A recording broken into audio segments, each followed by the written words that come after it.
Hi folks, Jonas Cain here for another edition of Magic Words, and the magic word is connection.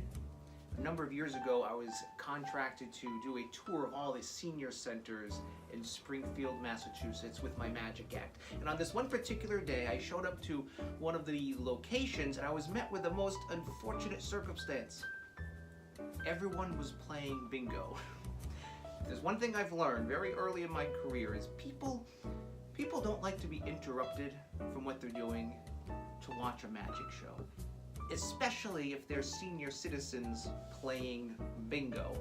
So as I was setting up for the show, this woman in the back of the room, she was just sort of staring me down, and then she spoke up and she said, "How long is this going to take?"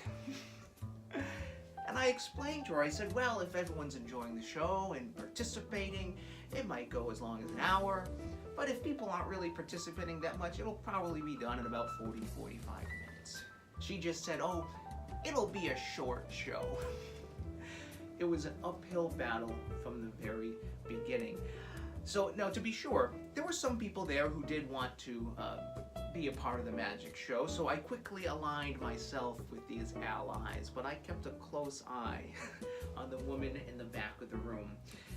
But then about halfway through the show, something amazing happened. This woman in the back, all of a sudden she started to smile. And then she started to laugh. And then this same woman, who moments earlier wanted nothing to do with me, by the end of the show, she willingly volunteered to participate in one of my magic demonstrations. And it was amazing. And then after the show, as I was sort of going around, doing my rounds, thanking everyone for having me, when I got to this woman, she said something to me that I will always remember. She said, "Jonas, I don't like magicians, but I like you." This experience highlighted for me the importance of making genuine connections with others. It's often said that, we can't choose always the people we work with. We can't always choose who our neighbors are going to be. We certainly can't choose our family.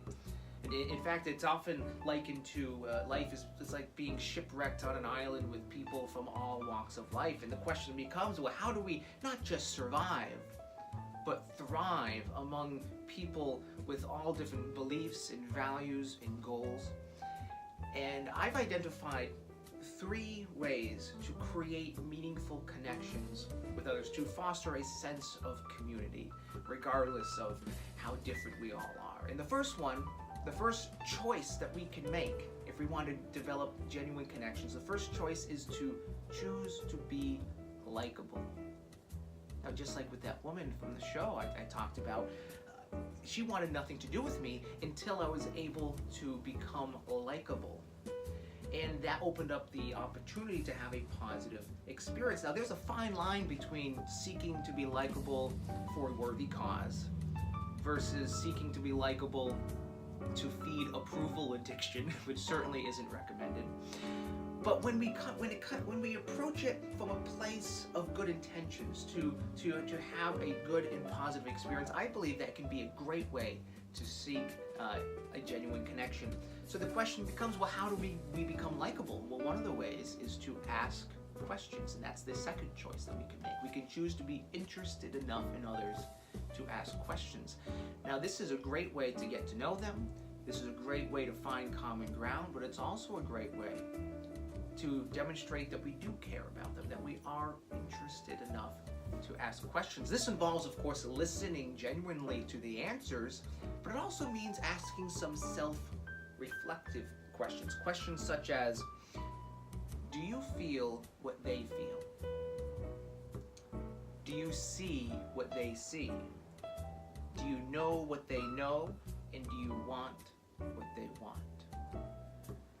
By asking questions of this quality, it'll put us into the correct mindset of seeking to serve rather than to be served. Now, once we have the answers to these questions, then we can put them into action with humility, and that is the third and final choice to developing meaningful connections with others. Humility often gets a bad rap. People see it often as a weakness, but it's more correctly understood as a strength for people who are confident in their skills. Humility in this context means knowing and using your strengths for the benefit of others, for a good goal, for a higher purpose. In all of my magic performances, the emphasis is never on me. If it's ever on me, it's really more correctly about we. It's about us. But there's several pieces of my show that it actually empowers the audience members to create the magic, literally passing the magic wand to them so they become empowered to perform the magic too. Humble leaders don't think less of themselves, but rather they simply choose to instead consider the needs of others in fulfilling higher purposes. And when we make others look good by facilitating opportunities for their best selves to shine, well, not only do we become more likable, but we also gain friends and influence. In other words, we make genuine connections with others. Until next time, my name is Jonas Cain. Stay positive.